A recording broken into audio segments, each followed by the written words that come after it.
తెలంగాణకు సంబంధించినటువంటి కవుల సాహిత్యం దొరకడం మృగ్యమైంది. అంటే పద్యం తెలుగువాడి యొక్క ఆస్తి. అవధానులు అంటే ఆంధ్ర ప్రాంతమే. టీచర్లను మోటివేట్ చెయ్యాలి. ఉపాధ్యాయ జీవితం నుంచి పద్య కవిత్వం వైపు ఇలా మళ్ళారు. పద్య కవిత్వం నుండి ఉపాధ్యాయుడిగా మళ్ళాను. ఎందుకు అంటే నేను విద్యార్థిగా ఉన్నప్పుడే భారతి నీకై అక్షరహారతి అని కందం రాసిన వాడే కవి, పందిని చంపిన వాడే బండు. పద్య సారస్వత పీఠం తెలంగాణ వ్యాప్తంగా. అది ఉమ్మడి జిల్లా కాబట్టి మెతుకు సీమ అని పేరు పెట్టు. ఆటోమేటిక్గా సంగారెడ్డికి మెతుకు సీమ కనబడిందంటే వచన కవిత్వం విస్తృతం అవుతున్న దశలో మా ఇంటి వెనుక దండెం వర్షం పడి వెలిసాక ముత్యాల హారం. వచన కవిత్వం కంటే కూడా పద్య కవిత్వం విన్నప్పుడు శ్రోత ఒక రసాభినివేశానికి లోనవుతాడు. మీరు అవధానిగా మారడానికి నాకు తోడుగా నా బండి ప్రయాణంలో నాగేశ్వరరావు గారు సాంఘిక శాస్త్ర ఉపాధ్యాయుడు. మటను, చికెను, చేప, రొయ్య ఈ 4 పదాలు ఇచ్చి అమ్మవారి పూజా ప్రసాదం గురించి చెప్పమన్నారు. తరచి కనుమింక ఏమైనా మరచినారయనగా లడ్డూలు చేర్చు మటను చుబలికే.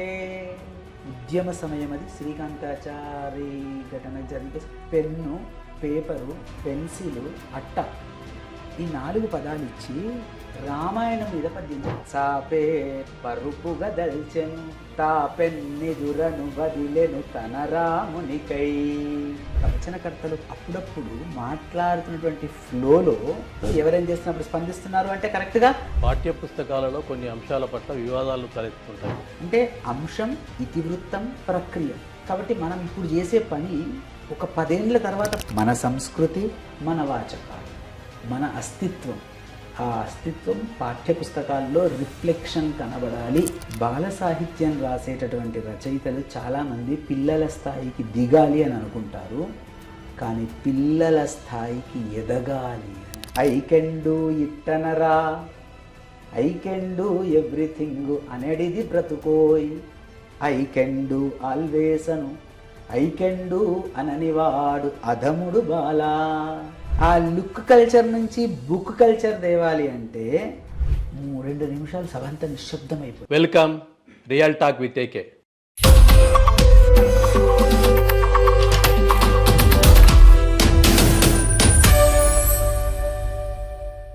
మనం ప్రస్తుతం హౌసుల భానుప్రకాష్ గారి సమక్షంలో ఉన్నాం. వారు సాహితీ రంగంలో నిష్ణాతులు, అవధానాల్లో దిట్ట, ప్రవచనకర్త, ఉపాధ్యాయులు, జర్నలిజం అనుభవం ఉన్నవారు. ఇలా ఎన్నో రంగాలలో ఆరితేరిన వ్యక్తి. వారికి ఎన్నో బిరుదులున్నాయి. సాహితీ కళా ప్రవీణ, అవధాన యువకేసరి, పద్యశిల్పి, తెలుగు బంధు ఇలాంటివి ఎన్నెన్నో అవార్డులు అందుకున్న వ్యక్తి. వారు మన ముందున్నారు. వారు తమ జీవితాన్ని, తమ అనుభవాలను మనకు వెల్లడించనున్నారు. వారి జీవితం నుంచి నేర్చుకోవాల్సిన విషయాలు ఎన్నో ఉంటాయి. నమస్కారం సార్. నమస్కారం అండి. మీరు ఉపాధ్యాయులుగా పనిచేస్తుంటారు. ఉపాధ్యాయ జీవితం నుంచి పద్య కవిత్వం వైపు ఇలా మళ్ళారు. నేను మొదట పద్య కవిత్వం నుండి ఉపాధ్యాయుడిగా మళ్ళాను.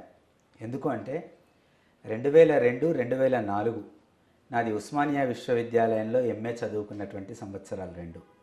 క్యాంపస్లో ఉన్నటువంటి ఆర్ట్స్ కాలేజీలో చదువుకున్నాను. అక్కడ మా గురువుల యొక్క కృపతో, ఆచార్య కసిరెడ్డి వెంకటరెడ్డి గారి ప్రేరణతో పద్యాల రచన సాధన చేశాను. నేను విద్యార్థిగా ఉన్నప్పుడే, అంటే ఆర్ట్స్ కాలేజీలో ఎంఏ చదువుతున్నప్పుడే 2004లో ఎంఏ ద్వితీయ సంవత్సరంలో భారతి నీకై అక్షరహారతి అని 54 పద్యాలతో అర్ధశతిని వేశాను. మా గురువుగారు ఆచార్య కసిరెడ్డి వెంకటరెడ్డి గారు ఆనాడు నన్ను ప్రోత్సహించి, నీలో శక్తి ఉంది, నువ్వు పద్యాలు రాయగలవు అని ఆ పద్యాలు రాసిన వారి దగ్గరికి వెళ్ళి చూపించి, అవసరమైన చోట 1-2 సవరణలు చేయించి దాన్ని పుస్తకంగా తీసుకురావడానికి వారు నన్ను బాగా ప్రోత్సహించారు. వేశారు అప్పుడే పుస్తకం? వేశాను. అట్లా 2004లో మొదటి పుస్తకం ఎంఏ చదువుతున్నప్పుడే అది కంద పద్యాలతో మొట్టమొదట అర్ధశతిని వెలువరించాను. అక్కడే నేను పద్య కవిగా బీజాలు పడ్డాయి. సాధారణంగా ఆట వెలది సులభం అంటారు. అవును. కంద పద్యాలు కొంచెం కఠినమే. అవునండి. కందం రాసిన వాడే కవి, పందిని చంపిన వాడే బంటు. పంది అంటే అడవి పంది అని అర్థం. అనేది మన వాళ్ళు పుట్టించినటువంటి ఒక గొప్ప మాట. కందం రాయాలంటే దానికి 9 షరతులు ఉంటాయి. ఆ షరతులకు లోబడి పద్యం రాయాలి. ఎవరైనా సరే పద్యరచన చేసేవాళ్ళు ఆధునిక కాలం దాకా కూడా ఆట వెలుదుల్లోనో తేటగీతిలోనో రచనలతో ప్రారంభిస్తారు. కానీ నేను కందాన్ని ఎంచుకొని మొదలుపెట్టాను. అది అమ్మ దయతో మాత్రమే సాధ్యమైంది. సాధారణంగా మీది వృత్తిరీత్యా స్వర్ణకారులు, అవునండి. ప్రవృత్తి రీత్యా ఇది వచ్చింది. అవును. మీ కుటుంబ పరంగా ఎవరైనా ఉన్నారా? మా కుటుంబ పరంగా అంటే సాహిత్యం మీద పట్టు రచనలు అవధానాలు చేసిన వారు లేరు. కానీ మా అమ్మ బాల్యంలో సంస్కృత మాధ్యమంలో చదువుకున్నది. వాళ్ళది నిజామాబాద్లో పెద్దరామందిర్లో ఉన్నటువంటి పాఠశాలలో చదువుకున్నది. అట్లా ఆమె చిన్నప్పుడు మా అమ్మ మాకు చిన్నప్పుడు ఇంట్లో కరెంటు పోగానే 7-7:30కి దీపాలు పెట్టి మాతో పద్యాలు శ్లోకాలు చెప్పించేది. అట్లా సంస్కృతి పట్ల సాంస్కృతికపరమైనటువంటి జీవితం పట్ల పునాది పడింది. పద్యాలు నేర్చుకోవడం, శ్లోకాలు నేర్చుకోవడం అట్లా అలవాటైంది. తర్వాత నేను అభినవేశం రీత్యా డిగ్రీ చదువుతున్నప్పుడు, ఇంటర్మీడియట్లో సంస్కృతం చదువుకుంటున్నప్పుడు కూడా సాహిత్యం పట్ల ఆనాడు చదువు చెప్పినటువంటి గురువులు కూడా నన్ను బాగా ప్రభావితం చేశారు. 8వ తరగతిలో మాకు రమణాచారి గారు తెలుగు బోధించేవారు. ఆయన పద్యాన్ని అద్భుతంగా ఆలపించేవారు. ఇక్కడ సంగారెడ్డిలోనా? లేదు, మెదక్ జిల్లాలో బూరుగుపల్లి గ్రామం మా స్వస్థలం. ఆ బడిలోనే నేను చదువుకున్నాను, ప్రభుత్వ బడిలోనే. వారిలాగా నేను పద్యాలు చదవడం అనేది అనుకరణ చేసేటటువంటి వాడిని. ఆ తర్వాత 10వ తరగతికి వచ్చేసరికి నాకు తెలుగు చెప్పినటువంటి ఉపాధ్యాయులు ఇప్పుడు లేరు, పరమపదించారు వారు, వై వెంకటేశ్వర్లు గారు. వారు బాగా నన్ను ఆప్యాయంగా నన్ను చూసేవారు. అబ్బాయికి తెలుగు వచ్చు, కొంచెం స్పష్టంగా చదువుతాడు, పద్యాలు చదువుతాడు అని ఒక ఆత్మీయత నా మీద కనబడింది. ప్రోత్సహిస్తే ఎదుగుతాడు అని అనుకునేటటువంటి వారు. అట్లా బాల్యంలో చదువు చెప్పినటువంటి గురువులు, మా ఇంటి వాతావరణం, మా సాంస్కృతిక జీవనం. మా నాన్నగారు కూడా ఉపాధ్యాయులుగా ఉండేవారు. తర్వాత వారు పదోన్నతి పొంది ప్రధానాచార్యులుగా విరమణ పొందారు. అంతకుముందు మేము చిన్నప్పుడు మా నాన్నగారు ఉపాధ్యాయులుగా ఉండేటటువంటి వారు, ప్రభుత్వ ఉపాధ్యాయులుగా పనిచేసేవారు. పద్యం ఉపాధ్యాయ వృత్తి అక్కడికి పరిమితం కాలేదు. పద్య సంకలనాలు వేశారు. అవునండి. సంస్థలు స్థాపించారు. అవును. పద్య సారస్వత పీఠం తెలంగాణ వ్యాప్తంగా నిర్వహించడానికి ఉపక్రమించారు. అంతకుముందే మరో 2 సంస్థల్ని స్థాపించి అవి జిల్లాకు పరిమితం అనుకున్నారో ఏమనుకున్నారో, సరిగ్గా ఇది రాష్ట్ర స్థాయి, రాష్ట్ర వ్యాప్తంగా సరిగ్గా అదే అనుకున్నాను. నేను వృత్తిరీత్యా అంటే 2008 డిఎస్సిలో ఎంపికై 2009లో సంగారెడ్డి జిల్లా, అంటే అప్పుడు ఉమ్మడి మెదక్ జిల్లా అనేవాళ్ళం కదా, ఆ మెదక్ జిల్లాలో మునిపల్లి మండలంలో ఉన్నటువంటి మల్లికార్జునపల్లిలో మొదట ఉద్యోగాల్లోకి నేను ప్రవేశించాను, తెలుగు భాషోపాధ్యాయుడు. అప్పుడు సాహిత్య సంస్థను ఏర్పాటు చేయాలనే ఒక ఆలోచన వచ్చింది. మేము సంగారెడ్డిలో నివసిస్తున్నప్పుడు పక్కనే పొరుగున లింగాగౌడ్ గారని భారతీయ విద్యామందిర్ పాఠశాల నడిపేవారు. ఆయన మంచి సాహిత్యాభిమాని, సాంస్కృతిక నేపథ్యం ఉన్నటువంటి వాడు. ఆ సమయంలోనే అక్కడ బోర్పట్ల హనుమంతాచార్యుల వారు పరిచయం అయ్యారు. వాళ్ళ ఇద్దరూ మేము కలిసి అనేక ప్రభుత్వ కార్యక్రమాలు నిర్వహణ చేశాం 1-2 సంవత్సరాలు. ఆ తర్వాత అనిపించింది మనమే ఒక సంస్థ స్థాపిస్తే ఎట్లా ఉంటుంది అని కసిరెడ్డి గారు, బోర్పట్ల హనుమంతాచార్యుల వారు సలహాదారులుగా, పూసల లింగాగౌడ్ గారిని అధ్యక్షులుగా, నేను ప్రధాన కార్యదర్శిగా, ఇంకో 4-5 మిత్రులతో సంస్థను ప్రారంభించాం. ఏం పెడదామని మేము ఇప్పుడు ఆలోచించుకున్నప్పుడు అది ఉమ్మడి జిల్లా కాబట్టి మెతుకుసీమ అనే పేరు పెట్టుకున్నాం. మనది మెదక్ జిల్లా కదా అప్పుడు, అందుకని ఆ మెతుకుసీమ పేరును పెట్టాం. ఆ తర్వాత రాష్ట్ర సాధన జరగడం, జిల్లాల విభజన కావడం, సంగారెడ్డి మెదక్ జిల్లా ముక్కలు 3 భాగాలు కావడం, సిద్దిపేట, సంగారెడ్డి, మెదక్ ఎప్పుడైతే అయిపోయిందో ఆటోమేటిక్గా సంగారెడ్డికి మెతుకుసీమకు అనుబంధం తెగిపోయింది. అంటే భౌగోళికంగా మాత్రం అది అట్లాగైనా నడిపించాం మేము. దాదాపు 2011 నుంచి నిన్న మొన్నటి దాకా కూడా నడిపించాం. ఆ తర్వాత అనేక కార్యక్రమాలు చేశాం. ఇవాళ తెలుగు సాహిత్యంలో పద్య ప్రక్రియలో అతిపెద్ద బృహత్ సంకలనం ఏదైనా ఉందా అంటే అది మా మెతుకుసీమ సంస్థ ఆధ్వర్యంలో నా సంపాదకంలో వచ్చినటువంటి పద్య ప్రభంజనం. 611 మంది కవులు, 2355 పద్యాలతో ఉంది. అద్భుతమైనటువంటి సంకలనం, అన్నీ కూడా దేశభక్తిని నూరిపోసేటటువంటి సంకలనం మొత్తం. అట్లా సంకలనాలు వెలువరిచాం. సొంతంగా మా రచనలు కూడా చేశాం. అక్కడ నేను సంగారెడ్డిలో ఉన్నప్పుడు దాదాపు ఒక 10-12 మంది కొత్త పద్య కవుల్ని తయారు చేయగలిగినాం. అంటే అప్పుడప్పుడే పద్య కవిత్వం రాస్తున్న పద్యం అంతరించిపోతుంది అన్న దశలో పద్య కవులు తయారు చేయగలిగాం. అంటే పద్యం తెలుగువాడి యొక్క ఆస్తి. అసలు పద్యాన్ని తెలుగువాడిని విడదీసి చూడలేము. ఎందుకంటే పద్యం తెలుగు వాళ్ళ రక్త నాళాల్లో సమ్మిళితమైపోయింది. కాబట్టి పద్యం మన ఆస్తి, పద్యం మన నేపథ్యం, పద్యం మన సాంస్కృతిక వారసత్వం. అందుకని తప్పనిసరిగా పద్య పరిరక్షణ కోసమే నడిపించుకుంటూ వచ్చాం సంస్థని మెతుకు సీమని. అట్లా చాలా సంవత్సరాలు సాహిత్య కార్యక్రమాలు చేసాం. అందరి రచనలు వేసాం. మా లింగగౌడ్ గారి రచనలు, నా రచనలు, అట్లా మిత్రుడు ఒక 5, 6, 7, 8 మంది రచనలు కూడా మేము వెలువరించాం. మా మెతుకు సీమకు అనుబంధంగా నారాయణఖేడ్లో సాహితీ మిత్రం అనేటువంటి సంస్థ కూడా ఏర్పాటు చేశారు మా మిత్రులు కొందరు. అంటే అక్కడ కూడా పద్య కవుల్ని తయారు చేశాం. మళ్ళీ ఆ పద్య కవులతో 4, 5 పద్య రచనలు వెలువరించాం. జోగిపేటలో 1, 2 మిత్రులతో పద్య రచనలు వెలువరించాం. అంటే పద్యం మనం పనిచేస్తున్నటువంటి ప్రాంతంలో, మనం ఉన్నటువంటి నేలలో, మనం భౌగోళికంగా కావచ్చు, మన పరిధిలో ఒక 4, 5 పద్య కవులనైనా తయారు చేయాలి. అంటే వచన కవిత్వం విస్తృతమైన దశలో పద్య కవిత్వాన్ని ప్రోత్సహించాలనే ఆలోచన ఎందుకు వచ్చింది? అట్లా నేను ఏమంటానంటే ఇక్కడ 2 గొప్పవే అంటాను. వచనం కూడా అద్భుతమైనటువంటి కవిత్వం ఉంటే వచన కవిత్వం కూడా గొప్పదే. మా ఇంటి వెనుక దండెం వర్షం పడి వెలిసాక ముత్యాల హారం, 3 వాక్యాలు, అద్భుతమైన కవిత్వం ఉంది. అది గొప్పదే, కాదని నేను అనను. కానీ ఎందుకోసం అంటే పద్య కవిత్వం, వచన కవిత్వం కంటే కూడా పద్య కవిత్వం విన్నప్పుడు శ్రోత ఒక రసాభినివేశానికి లోనవుతాడు, ఒక రసానుభూతికి లోనవుతాడు, ఒక మార్ద్రవ స్థితికి మనస్సు చేరుకుంటుంది. అది పద్యంలో ఉన్నటువంటి గొప్పతనం, ఛందస్సులో ఉన్నటువంటి గొప్పతనం, లయలో ఉన్నటువంటి గొప్పతనం. అందుకని పద్యాన్ని వర్ధమానులకు, నవతరానికి చేరువ చేద్దామనే ప్రయత్నం నడిపిస్తూ ఉన్నాను. ఆ మాటకొస్తే నేను కూడా మానవ భారతం అనేటటువంటి వచన కావ్యాన్ని రాశాను. నందిని సిద్ధారెడ్డి గారిని సంగారెడ్డికి పిలిచి ఆవిష్కరణ జరిపినప్పుడు వారు ఒక మాట అన్నారు. సంగారెడ్డికి నేను అనేక సార్లు ఉద్యమ నేపథ్యంలో వచ్చాను, మిత్రుల దగ్గరికి వచ్చాను, ఆర్ సత్యనారాయణ లాంటి జర్నలిస్టులతో మాట్లాడడం, కలిసాం, తిరిగాం, ప్రయత్నాలు చేశాం, ఈ తెలంగాణ ఉద్యమాన్ని నడిపించాం. కానీ సాహిత్యపరంగా సభకు పిలిచింది నన్ను నువ్వే భానుప్రకాష్ అని చెప్పాడు. ఆ సభలో చెప్పాడు సార్. అంటే అట్లా వచన కవిత్వం కూడా రాశాను, రాయలేదని కాదు, కానీ పద్యం కోసం ప్రయత్నం ఎక్కువగా చేస్తుంది. ఆ ప్రయత్నంలోంచే తర్వాత నాకు 317 జీవో ప్రకారం నేను మేడ్చల్ జిల్లాకు వచ్చాను, స్పౌస్ కేటగిరీ కింద. దానికంటే సంవత్సరం ముందే నాకు ప్రణాళిక ఉంది, పద్యం కోసం ఒక విస్తృతమైనటువంటి సంస్థ ప్రారంభించాలి అని. రాష్ట్ర వ్యాప్తంగా పరిధి తీసుకొని పద్య సారస్వత పీఠం అనేటటువంటి సంస్థను ఏర్పాటు చేశాం. దీనికోసం మాకు ఉమ్మడి జిల్లాల వారీగా ప్రతి జిల్లాకు కూడా కమిటీ ఉంది, కన్వీనర్లు ఉన్నారు. వాళ్ళ సారథ్యంలో మనం పద్య వైభవం అనేటువంటి సంకలనం కూడా తీసుకువచ్చాం. అట్లా మెతుకు సీమ నుండి పద్య ప్రభంజనం దాకా ప్రస్థానం కొనసాగింది తెలంగాణ వ్యాప్తంగా. పద్యం నుంచి పద్యానికి అవధానానికి కొద్దిగా దగ్గర సంబంధం ఉండొచ్చు. అవును, బ్రహ్మాండంగా. మీరు అవధానిగా మారడానికి దారి తీసిన పరిస్థితులు ఏంది? సాధారణంగా కవులు అవధానిగా మారాలంటే అవధానంలో జ్ఞాపక శక్తి మెండుగా ఉండాలి.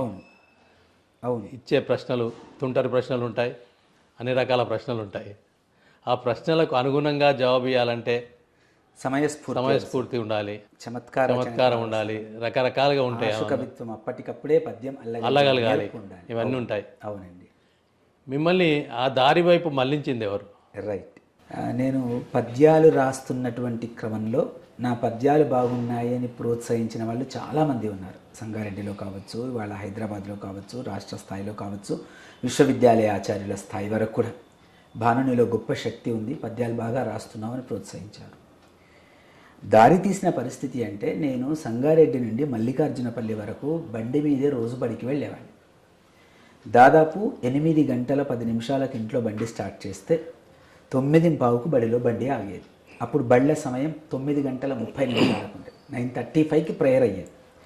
ఆ గంట సేపట్లో రకరకాల అంశాల మీద నా మనస్సులో ఊహలు వచ్చేవి, పద్యాలు వచ్చేవి, అల్లుకుంటూ పోతూ ఉండేవాడిని. నాకు తోడుగా నా బండి ప్రయాణంలో నాగేశ్వరరావు గారు సాంఘిక శాస్త్ర ఉపాధ్యాయుడు రెగ్యులర్గా నా బండి మీద వచ్చేవాడు.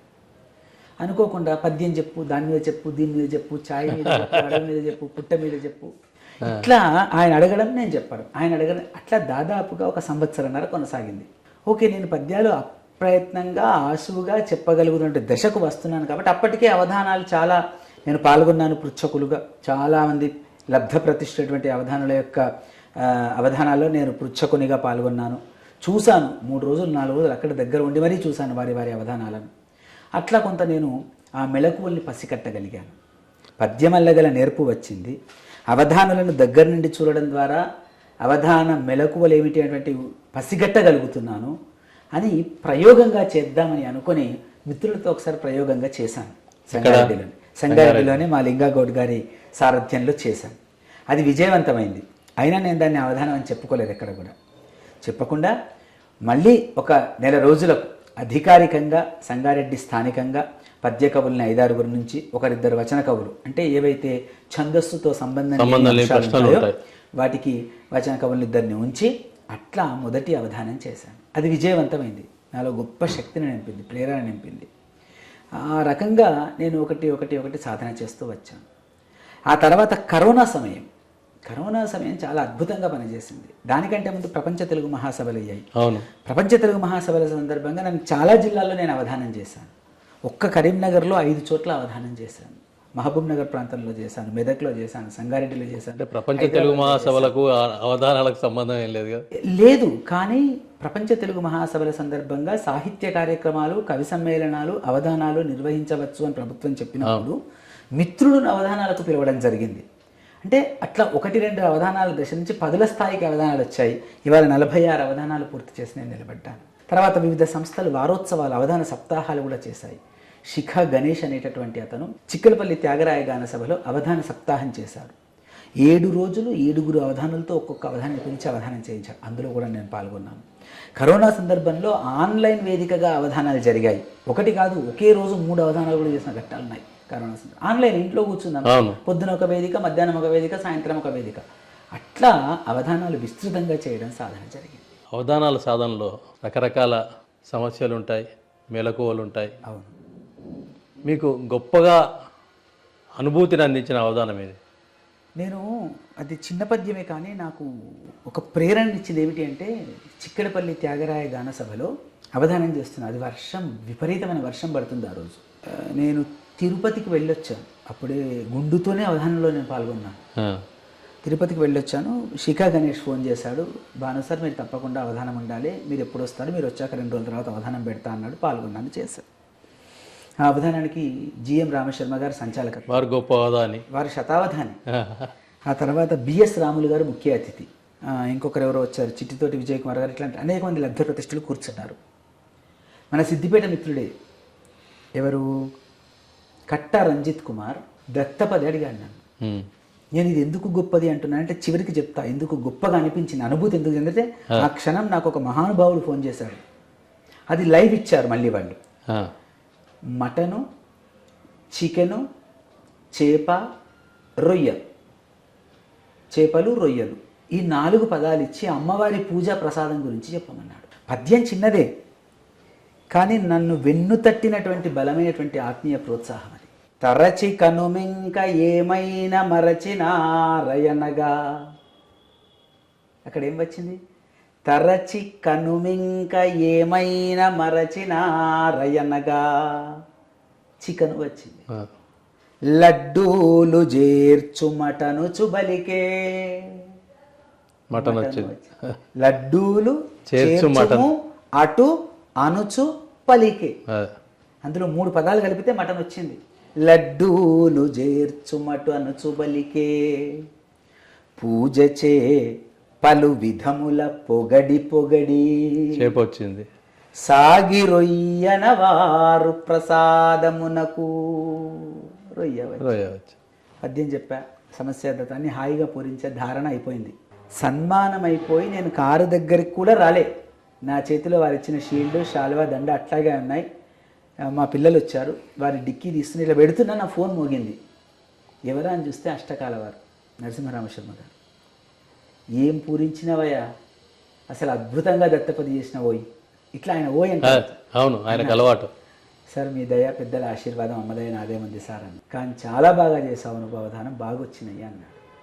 ఒక అవధాని మరో అవధాన్ని ప్రశంసించడం అనేది, అది ఆయన ఆన్లైన్లో చూస్తున్నాడు. సార్ మీరెక్కడ చూశారు అన్నాను నేను. విద్యాచరణ పంపించాడు లింక్, నేను చూస్తున్నా అన్నాడు. అసలు చూడండి ఎంత కాకతాళి. ఆయన మెచ్చుకోవడం అనేది నేను గొప్పగా అనుభూతి చెందినటువంటి సందర్భం. అంటే అంత గొప్పవాడు, తెలంగాణ గర్వించదగినటువంటి గొప్ప అవధాని. ఆయన శతావధానాలు చేయలేదు కానీ అద్భుతమైనటువంటి అష్టావధాని, అమ్మవారి ఉపాసకుడు, సారస్వతీం భావయ్యే లాంటి అద్భుతమైన సంస్కృత కావ్యాలు రాసినటువంటి వారు వారి ప్రశంస నేను అనుభూతి చెందినటువంటి సందర్భం. ఆ తర్వాత జిఎం రామశర్మ సార్ ఇంకో సందర్భంలో పొగిడారు. చాలా పెద్దలందరూ కూడా వీళ్ళ అవధానం బాగా చేస్తున్నావు భాను. మొన్నటికి మొన్న ఆచార్య ఫణీంద్ర గారు వారి సంస్థ మరియు ఇతర సంస్థలతో కలిసి యువభారతి మరియు ఇతర సంస్థలతో కలిసి సాహిత్య కార్యక్రమాలు చేస్తారు. సాహితీ జిగీష అనేటువంటి సంస్థతో కలిసి యువభారతి అవధానం చేసినప్పుడు నేను అవధానం చేశాను. ఆశ్చర్యపోతారు. రమణాచారి గారు వారికి ఇటీవలే మోకాళ్ళ శస్త్రచికిత్స జరిగింది. 2 మోకాళ్ళకు ఆ తర్వాత వారు ఎక్కువసేపు సభలలో కూర్చోవడం లేదు పాపం, ఆరోగ్యరీత్యా కావచ్చు, పెద్దవారు, వయస్సు రీత్యా. 6:30కు మా గురువు గారు ఉమాశశి గారి ప్రసంగం ఉంది. వారు 7:25కు ప్రసంగం ఆపారు. ఆయన నేను వెళ్ళిపోతాను ముందే అందరికీ సన్మానాలు చేశాడు. అవధానికి కూడా చేస్తాను. నేను అన్నాను నాకు వద్దు సార్ అవధానం పూర్తయ్యాక చేస్తురు అంటే, లేదు నేను వెళ్ళిపోతా అని అన్నాడు. చేశాడు. కూర్చున్నాడు. 2 పద్యాలు చెప్పాను. 9 గంటల 10 నిమిషాల అవధానం మొత్తం అయ్యేదాకా ఆయన ఇట్లా కూర్చొనే ఉన్నాడండి. గొప్పగా వెన్ను తట్టి ప్రోత్సహించాడు. బాగా అద్భుతంగా చేస్తున్నావు, నీలో ధార ఉంది, ధారణ ఉంది, ఆపకు, కంటిన్యూ చెయ్యి అని మెచ్చుకొని ప్రోత్సహించాడు. అంటే ఇట్లాంటి లబ్ధ ప్రతిష్ఠులు. ఆయన అనేక అవధానాలు చూసి ఉంటాడు, అనేక అవధానాలు చేయించి ఉంటాడు. అట్లాంటి గొప్ప వారి ప్రోత్సాహం అనేది నా గొప్ప అనుభూతిని మిగులుస్తుంది. ఆ ప్రేరణ అమ్మ దయతో నేను ముందుకు నడుస్తూ ఉన్నాను. ఎప్పుడైనా ఎక్కడైనా ఇబ్బందిగా ఫీల్ అయిన సందర్భాలు? ఆ సందర్భం కూడా ఉంది. ఉద్యమ సమయం అది. శ్రీకాంతాచారి ఘటన జరిగి సంవత్సరం సందర్భం. నారాయణఖేడ్ అవధానంలో ఒక ప్రాశ్నికుడు పెన్ను, పేపరు, పెన్సిలు, అట్ట ఈ 4 పదాలు ఇచ్చి రామాయణం మీద పద్యం చెప్పాను. అది పరీక్షల సీజన్, ఎండాకాలం. అవధాని గారు పిల్లలు పరీక్షలు రాస్తున్నారు. పేపరు, పెన్ను, పెన్సిలు, అట్ట అన్నాడు. నేను మిగతా 3 పదాలు ఇబ్బంది పడలేదు, కానీ పెన్సిల్ దగ్గర కొంచెం ఇబ్బంది పడ్డా. అసలు ఆ రోజు సంచాలకులు నాకు తల్లోజు యాదవాచార్యుల వారు సంచాలకులుగా ఉన్నారు. పటాన్చెరులో ఉన్నటువంటి వారు కూడా అవధాని. చాలా అవధానాలు చేసి ఇటీవలే వారు ఆపేశారు. తెలుగు భాషోపాధ్యాయులుగా, ప్రధానాచార్యులుగా విరమణ పొందినవారు. పెన్సిలు పదం నేను దాదాపు ఒక 2 నిమిషాలు సభంతా నిశ్శబ్దం అయిపోయింది. ఏం చేయాలా అని చూస్తున్నాను, ఎట్లా పూరించాలా అని. అప్రస్తుతమైన 2 ప్రశ్నలు అడుగుతాడు. ఇట్లా గ్యాప్ వచ్చింది కాబట్టి ఆయన ఉన్నదే మనల్ని డిస్టర్బ్ చేయడం. అప్రస్తుతం డిస్టర్బ్ చేస్తూ ఉన్నాడు. ఇట్లా ఒక చెమట చుక్క ఇట్లా ఇట్లా ఇట్లా వచ్చింది నాకు. అప్పుడు ఇట్లా కారింది, ఇట్లా సన్నగా. ఒక్క క్షణం స్ఫురణ వచ్చింది, అమ్మవారిని తెలుసుకుంటే పద్యం అయిపోయింది. చాపే పరుపుగా దల్చెను, చాపే పరుపుగా దల్చెను, పేపర్ వచ్చింది. తా పెన్నెదురను వదిలెను తన రామునికై. లక్ష్మణుడి పాత్ర. తా పెన్నెదురను, తన యొక్క పెద్ద నిద్రను మొత్తం విడిచిపెట్టాడు అన్న కోసం. మే పెన్సిలుకను సీతయే, పెన్సిలు అక్కడ వేసుకున్నాడు. మే పెన్ అంటే పెంచింది, పోషించింది అనే అర్థంలో ప్రయోగించాను. మే పెన్సిలుకను సీతయే, ఈ పగిదిన పాత్రలట్ట ఇలలో నిలిచెన్. అట్ట వచ్చేసింది. అట్లా అంటే చాపన పరుపుగా దాల్చినటువంటి వాడు శ్రీరాముడు, సీత, వాళ్ళిద్దరి పాత్రలను తీసుకొచ్చాను. అంటే ఎక్కడో అయోధ్యలో రాజమందిరంలో శయనించాల్సినటువంటి వాళ్ళు నారచీరలు కట్టుకొని వనవాసంలో ఉన్నారు. కాబట్టి చాపే పరుపుగా దల్చెను, తా పెన్నెదురను వదిలెను తన రామునికై. లక్ష్మణుడు నిద్రను విడిచిపెట్టి మరి అన్నా వదిలిన సేవలో తరించినటువంటి వాడు. మే పెన్సిలుకను సీతయే, చిలుక సీతమ్మ చిలుకల్ని పెంచుకుంటూ రామ రామ అనిపించిన సందర్భాలు మనం విన్నాం. ఆ సందర్భాన్ని అక్కడ ఇమిడ్చాడు. స్ఫురణ వచ్చింది. ఈ పగిదిన పాత్రలట్ట ఇలలో నిలిచెన్. ఈ విధంగా ఈ పాత్రలన్నీ శాశ్వతంగా నిలబడ్డాయి అని చెప్పారు. అది ఇబ్బంది పడ్డది. ఇక మిగతా అంతా హాయిగా సాగిపోయింది. సాధనమున్న పనులు సమకూరు ధరలోన కాబట్టి అది నడుస్తూనే ఉంది అమ్మదయతో అవధానం. 46 అవధానాలు. అవునండి. అక్కడికి పరిమితం కాదు, చేస్తూనే ఉండాలి. తప్పకుండా. ప్రవచనాలు చేయాల్సిన ఆలోచన ఎందుకు వచ్చింది? మా కాలనీ సంగారెడ్డిలో మేమున్నటువంటి ప్రాంతం కేఎస్ నగర్, కేతకీ సంగమేశ్వర నగర్ అంటారు. అక్కడ కేతకీ సంగమేశ్వర స్వామి ఆలయం ఉంది సంగారెడ్డి చౌరస్తాలో. అక్కడ అన్ని అపార్ట్మెంట్స్ ఉంటాయి. దాదాపు 17 అపార్ట్మెంట్లు ఉంటాయి అక్కడ. మా కాలనీ వాళ్ళందరం కలిసి అక్కడ కొంత స్థలాన్ని పార్కుగా చేసి, పిల్లల ఆట స్థలానికి ఒక స్థలం సేకరించి అక్కడ వినాయక మంటపం తయారు చేసి, బండలు వేసే దశ నుంచి మట్టి పోసి స్టేజి కట్టిన దశ నుంచి దానికోసం పర్మనెంట్ షెడ్ వేసి 3 షట్టర్లు వేసి అవి షట్టర్లు కిరాయికి ఇచ్చేంత దశకు తీసుకొచ్చాం ఆ ప్రాంతాన్ని మేము. అక్కడ మా మిత్రులందరూ కూడా ప్రతిరోజు సాయంకాలం వినాయకుడి సేవ పూజ అందరూ చేసేవాళ్ళు. వీళ్ళ ప్రోత్సాహమే నన్ను, బాను నువ్వు మాట్లాడకపోతే ఎట్లా, ఎక్కడెక్కడో అన్ని సేవలు చేసి వస్తావు, నువ్వే ఇక్కడ చేయాలి, నువ్వు చెప్పకపోతే ఎట్లా, అట్లా నెమ్మదిగా అక్కడ మాట్లాడడం, వినాయక మంటపాల దగ్గర ప్రవచనం చెప్పడం, ధర్మం గురించి చెప్పడం, పిల్లల ప్రాశస్త్యం చెప్పడం, పిల్లల యొక్క ప్రవర్తన గురించి మాట్లాడడం, తల్లులు ఏం చేయాలి, తండ్రులు ఏం చేయాలి, వినాయకుడి సందేశం ఏమిటి, అట్లా అనేక సార్లు సందర్భాల్లో అక్కడ ప్రసంగించడం, ప్రవచనం చెప్పడం. తర్వాత జహీరాబాద్లో మా మిత్రులు ఉంటారు, చంద్రకాంత్ అని, విశ్వనాథ్ అని, వాళ్ళు అక్కడ గొప్ప వినాయక సంస్థ నడిపించేవాళ్ళు. ప్రతి సంవత్సరం వాళ్ళు నన్ను అక్కడికి పిలుస్తారు. ప్రతి వినాయక చవితికి నేను అక్కడ వెళ్ళి మాట్లాడి వస్తాను. అట్లా ప్రవచనాలు చెప్పడం అనేటటువంటి నెమ్మదిగా అలవాటైంది. ప్రవచనాల్లో రకరకాల పద్ధతులు ఉంటాయి. అవును. అంటే ఇప్పుడు జనరల్గా గరికపాటి లాంటి వాళ్ళు తోచిన పద్ధతిలో వారికి ఉన్న మేధస్సును ఉపయోగించి లాగిచ్చేస్తుంటారు. అవును. కొన్ని ప్రవచనాలు రామాయణ మహాభారతాలకు సంబంధించి ఉండొచ్చు, గీతకు సంబంధించి ఉండొచ్చు, ఇట్లాంటి రకరకాలుగా సంస్కృతి, పురాతన సంస్కృతి వీటన్నిటికీ సంబంధించి ఉంటాయి. అలాంటప్పుడు చాలా ముందుగా అంతా ప్రిపేర్ అయి ఉండాలి. అవునండి. అది తెలిసి ఉండాలి. అవును. తెలిసి లేకపోతే చాలా సమస్యలు వస్తాయి. చాలా కష్టం. అట్లాంటి సందర్భాలు మీరు ఎదుర్కొన్నారా? లేదు, అట్లా హాయిగా సాగి, నేను వెళ్ళిన ప్రతి ప్రవచనం హాయిగా సాగి. మీరు అన్నట్టుగా ప్రవచనం చెప్పేటటువంటి వాళ్ళు పిలిచినటువంటి సంస్థ వాళ్ళు, లేకపోతే మండలి వాళ్ళు, లేకపోతే ఇంకొకరో సాహిత్య సంస్థ వాళ్ళు ముందే చెబుతారు మనకు, అయ్యా మీరు ఇట్లా భాగవతం మీద ప్రవచనం ఇవ్వాలి, లేదా మీరు రామాయణం మీద ప్రవచనం, లేదా వినాయకుడి తత్వం మీద ప్రవచనం ఇవ్వాలి, లేకపోతే టీ న్యూస్ ఛానల్లో శ్రీరామ ప్రవచనం. వారు ఫోన్ చేశారు, ఒకవైపు అక్కడ భద్రాచలం నుంచి కళ్యాణం లైవ్ మధ్యలో ఇస్తుంటామండి, మీరు రామతత్వం రామ వైభవం చెప్పాలి అని. ఆటోమేటిక్గా రాముల వారి సంగతులు, రాముల వారి పద్యాలు, రాముడి యొక్క గొప్పతనం, రాముడి ప్రాశస్త్యం, రాముడు సమాజానికి అందించేటువంటి సందేశం, రాముడి తత్వాన్ని ఈ ఆధునిక కాలం ఎట్లా జీర్ణించుకోవాలో చెప్పాలి. ఇవాళ ప్రవచనాలు కూడా ఏమైపోతున్నాయంటే ఒక్కొక్కసారి అంశానుగతమైనటువంటి ప్రవచనం ఉన్నప్పుడు అది అంశానికే పరిమితం కావచ్చు, కానీ మాట్లాడుతున్నటువంటి ప్రవచనకర్త సమాజాన్ని అందులోకి తీసుకొని రావడం, అందులోని అంశాలను సమాజానికి అన్వయించడం చేసినప్పుడే ప్రవచనానికి ప్రజలు కనెక్ట్ అవుతారు. ఆ కనెక్ట్ అయినటువంటి ప్రవచనమే ప్రజలు శాశ్వతంగా గుర్తుంచుకుంటారు. కాబట్టి అట్లా నేను వ్యూహాత్మకంగా అడుగులు వేశాను ప్రవచనాలు. అట్లా కనెక్ట్ చేయడంలో భాగంగా కొందరు రాజకీయాలు తీసుకుంటున్నారు, కొందరు సినిమాలు తీసుకుంటున్నారు. ఇటీవల ఒక సినీ నటి మీద చేసిన పదాలు చాలా విమర్శకు గురయ్యాయి. అవును. ఇట్లాంటి సందర్భాలు రకరకాలుగా వస్తుంటాయి. అవును. అయితే కొన్ని సందర్భాలలో ప్రవచనకర్తలు అంటే పరిధి దాటి మాట్లాడడమా కావాలని కూడా చేయరు. అయితే అప్పుడప్పుడు మాట్లాడుతున్నటువంటి ఫ్లోలో అది వచ్చేస్తుండవచ్చు. వీరు చెప్పాల్సినటువంటి భావం ఒకటి కావచ్చు, అది వ్యక్తపరిచేటటువంటి భావం కూడా ఒకటి కావచ్చు. అప్పుడు వ్యతిరేకత వస్తుంది. చమత్కారమే అది మంచి కోసమే. ఒక్కొక్కసారి చెప్పాల్సిన మాట ఒక పదం అటు ఇటు వెనక మారినా, దాన్ని అర్థం చేసుకునేటువంటి విధానం మారినా అక్కడ అది అపసవ్య దిశలోకి మారేటటువంటి ప్రమాదం ఉంటుంది. కాబట్టి ఆ 2 సందర్భాలు, మాట్లాడేటప్పుడు ఆచితూచి మాట్లాడితే ఏ సమస్యలు రావు. ఇవాళ మాట్లాడడం అనేటువంటిది ఒక గొప్ప కళ. మన అభిప్రాయాన్ని ఎదుటివారి హృదయానికి తాకేటట్టుగా సూటిగా చెప్పగలగాలి. స్ప్రైట్ అడ్వర్టైజ్మెంట్ అప్పట్లో ఒకటి వచ్చింది, సూటిగా మాట్లాడండి సుత్తి లేకుండా. ఎంత సూటిగా మాట్లాడితే అంత చిక్కులకు దూరంగా ఉంటారు. ఎంత విషయం చుట్టే కరెక్ట్గా మాట్లాడితే అంత అద్భుతంగా ఉంటుంది. కాబట్టి ప్రవచనం చేసేటటువంటి వారు ఆలోచించి ఆచితూచే మాట్లాడతారు. ఒక్కొక్కసారి దాని ఇంపాక్ట్, దాని యొక్క అర్థం చేసుకునేటువంటి శైలి కూడా మారిపోయేటప్పుడు, అర్థం చేసుకునే శైలి కావచ్చు, ఆవేశంలో ఉండే మార్పులు కావచ్చు, జరుగుతుండవచ్చు, రకరకాలుగా ఉంటాయి, జరుగుతుండవచ్చు. ప్రవచనాలు చేసే సందర్భంగా మీరు గొప్పగా ఫీల్ అయిన సందర్భం ఉందా? నేను చాలా సందర్భాల్లో సంతోషపడతాను. నేను జహీరాబాద్లో వినాయక మండపం దగ్గర ప్రవచనం చేసినప్పుడు అక్కడ దాదాపు ఒక 350-400 మంది ఉన్నారు.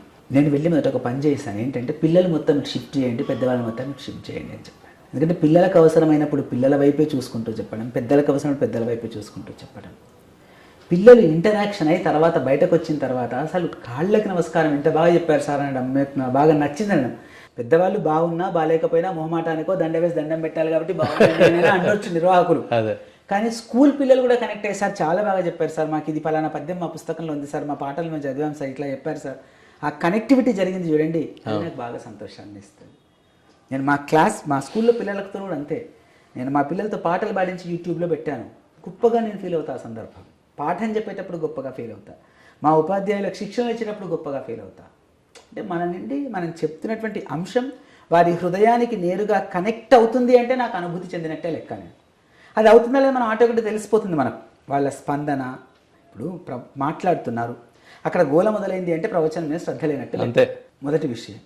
శ్రద్ధగా వింటున్నారు, చేతులు లేపుతున్నారు, మాట్లాడుతున్నారు, ఎవరేం చేస్తున్నప్పుడు స్పందిస్తున్నారు అంటే కరెక్ట్గా కనెక్టివిటీలో ఉన్నారు అని అర్థం. మనం అది ఆటోమేటిక్గా తెలిసిపోతుంది.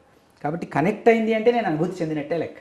ఉపాధ్యాయులకే శిక్షణ ఇవ్వడం అనే దశకు వచ్చినప్పుడు ఉపాధ్యాయులు అన్నీ మాకు తెలుసు అనుకునే తెలివితేటలు చాలామందికి ఎక్కువ ఉంటాయి. లేదు, నేను దీంతో పూర్తిగా ఏకీభవించను. ఎందుకు అంటున్నానంటే మీరు అన్నట్టుగా కొంతమంది ఉంటారు, మాకు అంతా తెలిసిన వాళ్ళు ఉండరు నేను అనను, అట్లా అని అందరు వాళ్ళు ఉండరు. ఇది చెబితే బాగుంటుంది, ఇది చెప్తే బాగుంటుంది, తెలుసుకోవాలనే జిజ్ఞాస కలిగినటువంటి ఉపాధ్యాయులు వారి సమాజంలో చాలామంది ఉన్నారు. ఓపెన్గా చెప్తాను ఈ మాట. అంటే ఈ అంశాన్ని ఎంత సులభంగా పిల్లలకు చేరవేయాలో మెలకువలు తెలుసుకోవాలనే జిజ్ఞాస కలిగిన వాళ్ళు ఉన్నారు. అట్లాంటి వాళ్ళు ట్రైనింగ్లలో బాగా కనెక్ట్ అవుతారు. అంటే యువకులు అయితేనేమో కంటిన్యూ అవుతారు. ఓకే, బాగా ఒక వయస్సు మీరిన వారు ఉంటారనుకోండి, అవునండి. వాళ్ళు శిక్షణకు వస్తే వీళ్ళు మాకు చెప్పేది మేము 30 ఏళ్ళ సంది 20 ఏళ్ళ సంది చెప్తానే ఉన్నాం. ఉంటారు, మీరు అనేవాళ్ళు ఉంటారు, అక్కడక్కడ ఉంటారు. మనం బియ్యం సంచికి తీసుకుంటే బియ్యం వస్తాయి, 2 మెరుగులు మెరుగులు ఉంటాయి, వస్తాయి, 2 పిల్లలు రాళ్ళు వస్తాయి, 2 ఉంటాయి. రాళ్ళు వస్తాయి, సహజం. అట్లా అని చెప్పేసి మనం మెరుగులని మొత్తం బియ్యం బారబోయలేం కదా, బియ్యాన్ని దృష్టిలో పెట్టుకుంటాం. కాబట్టి నేను టీచర్ నుంచి ఈ ఉపాధ్యాయ శిక్షణ రావడానికి చాలా నేపథ్యం కూడా ఉంది దానికి. విద్యారంగంలో విద్యాశాఖలో 2008 డిఎస్సిలో నేను 2009 అక్టోబర్ 19 ఉద్యోగంలోకి ప్రవేశించాను. 2010లో జిల్లా విద్యాశాఖ సంగారెడ్డి మెదక్ నుంచి ఒక నోటిఫికేషన్ విడుదల చేసింది. ఏమిటి అంటే ఎవరైనా సరే ఆర్పీలుగా, వాళ్ళని ఆర్పీలు అంటారు, రిసోర్స్ పర్సన్స్, విషయ నిపుణులుగా శ్రద్ధ ఉన్న వాళ్ళు అప్లై చేసుకోండి, ఫలానా రోజు ఫలానా తేదీన సర్వశిక్ష అభియాన్ ఆఫీస్లో పరీక్ష ఉంటుంది రండి అన్నాడు. ఈ క్రెడిట్ కూడా నేను ఇవాళ ఇక్కడ నిలబడ్డాను ఆర్పీగా అంటే మా ఫస్ట్ హెడ్ మాస్టర్కి పోతుంది ఆ క్రెడిట్, నాది కాదు. ఎందుకు ఈ మాట అంటున్నా అంటే నేను పనిచేసిన మొట్టమొదటి పాఠశాల ప్రధానాచార్యుడు శ్రీశైలం గారు. ఆయన సోషల్ ఆర్పీగా పనిచేసి వచ్చాడు గతంలో చాలాసార్లు. నేను వెళ్ళగానే నాతో మాట్లాడాడు, పిల్లలు క్లాసు ఇంటరాక్షన్. ఫస్ట్ క్లాసే 10th క్లాస్, మొదటి క్లాస్ స్కూల్కి వెళ్ళా, మొదటి పీరియడ్ కూర్చో రిలాక్స్గా ఉండు అన్నాడు. రెండో పీరియడ్ అందరినీ పరిచయం చేశాడు. మూడో పీరియడ్ 10th పరిచయం చేసేస్తాపా అన్నాడు. 10th క్లాస్కి తీసుకెళ్ళాను నన్ను. అంటే నేను అప్పటికే టీచర్గా ప్రైవేట్ కాలేజీలలో పనిచేశాను, డిగ్రీ కాలేజీలో కాంట్రాక్ట్ లెక్చరర్గా పనిచేశాను, సంస్కృతం చెప్పాను జూనియర్ కాలేజీలో. నాకు అనుభవం ఉంది, ఆ బోధనానుభవం ఉంది. పాఠశాల బోధన అనుభవం మాత్రమే నాకు అప్పుడు కొత్త, అంతే. మొదటి క్లాస్ పిల్లలు చాలా ఇంప్రెస్ అయిపోయారు. ఆ పిల్లల్ని సార్ వెళ్ళి మాట్లాడాడు. 4th పీరియడ్లో 4వ పీరియడ్లో ఆ సార్ వెళ్ళి వాళ్ళతో బాగా మాట్లాడారు. ఎట్లా ఉంది, చాలా బాగుంది, పిల్లలు బాగా ఇంప్రెస్డ్ చెప్పారు, ఫీడ్బ్యాక్ చాలా బాగా ఇచ్చారు. ఆ తర్వాత ఆయనకు కూడా అర్థమైపోయింది నేనేమిటి అనేది. ఒక 2 నెలల్లో అర్థమైపోయింది ఆయనకి. 2009 అక్టోబర్ 19 నేను జాయిన్ అయ్యాను.